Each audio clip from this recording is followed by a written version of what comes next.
Hello and welcome TOR fans to this week's episode of Red Rancor's VCast, episode 12 for July 31st, 2011. This week's episode will be brought to you in conjunction with FTW Broadcasting and their SWTOR playlist and content. My videos will become available as part of FTW Broadcasting as well as Red Rancor, and it's a partnership we're going to try out here for a little while, see how it goes. So expect to see us working in tandem with high quality video content with FTW Broadcasting and for Star Wars The Old Republic. That said, we have an exciting week of TOR news and headlines coming right up, so here we go.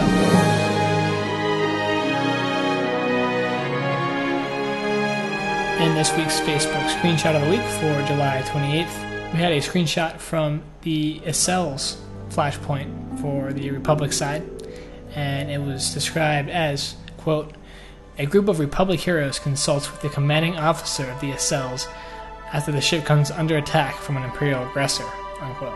The screenshot is of a party dialogue sequence with Quest Giver and the party members there, and we were given more later in the week with an actual developer walkthrough on the Esseles, which I'll get through here in a bit.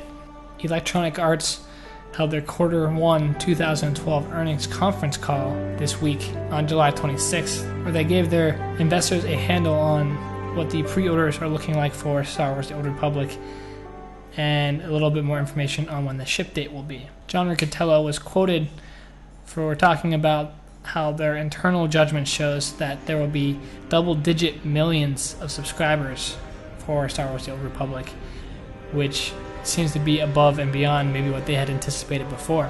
The pre-orders were ahead of expectations and is the largest pre-order endeavor they've ever been a part of for EA. The next closest was Battlefield 3, and it was stated as having been way up from there. They then were stated as saying in the summer they're going to be ramping up their beta campaign, and by the time we get to September, they'll be in a position to call the ball and give a hard ship date.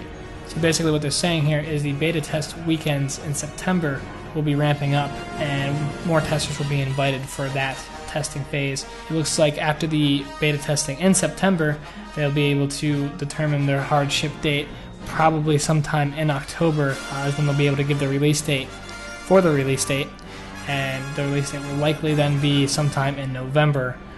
At least that's what I'm predicting here.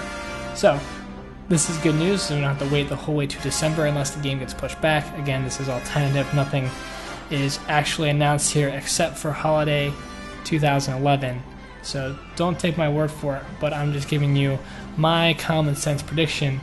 Looks like the release date announcement for the release date will be in October after they've determined the success of the September beta weekends, and the release date then finally being sometime in November. This Friday's update was a developer walkthrough on the Esseles Flashpoint for the Republic side, and it featured a 13-minute video narrated by Dallas Dickinson walking through players on the beginning of that Flashpoint up to the first boss and defeating him, a bounty hunter named Ironfist. The Esseles is a Republic transport that carries the most high-profile members of the Galactic Senate across the galaxy, but in this scenario, it has come under siege by the opportunistic Grand Moff Kilran.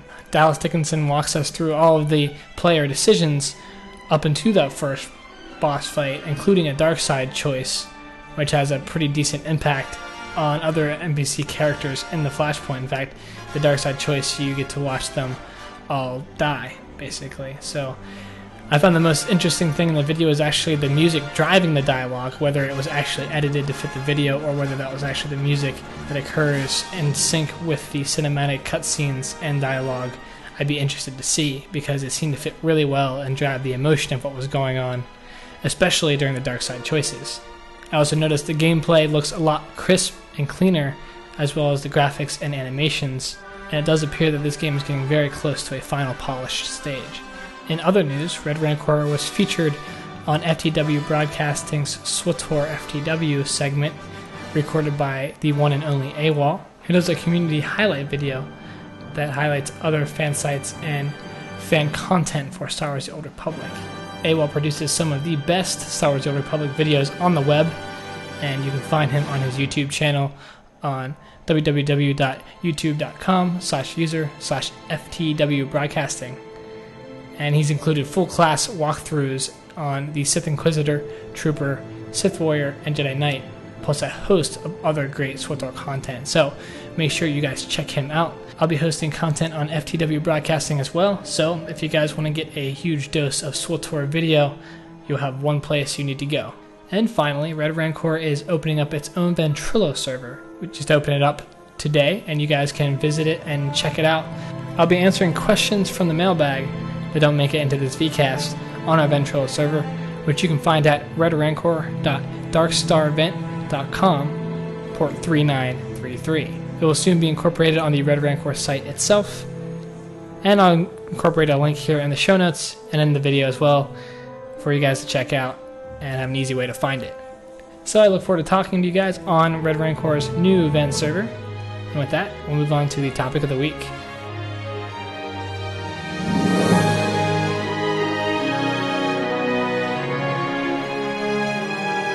In this week's topic of the week, we've got a post by Toasty Tosi on what is your biggest worry about this game. And he basically is asking what's the biggest worry. He doesn't state what his is, but he's interested in hearing what our opinions are of this. The first one to hit the discussion, and actually the second post, is actually microtransactions, which appears to be a pretty legitimate worry among the Star Wars: The Old Republic fan base. They don't want to have to be putting more money into the game that they're already putting in, especially for those who have bought the $150 Collector's Edition. Others are concerned about too much story getting in the way of their epic gameplay, and poor immersion and a host of immersion-breaking things, boring stories, repetitive stories, and the fact that the game may be a WoW clone.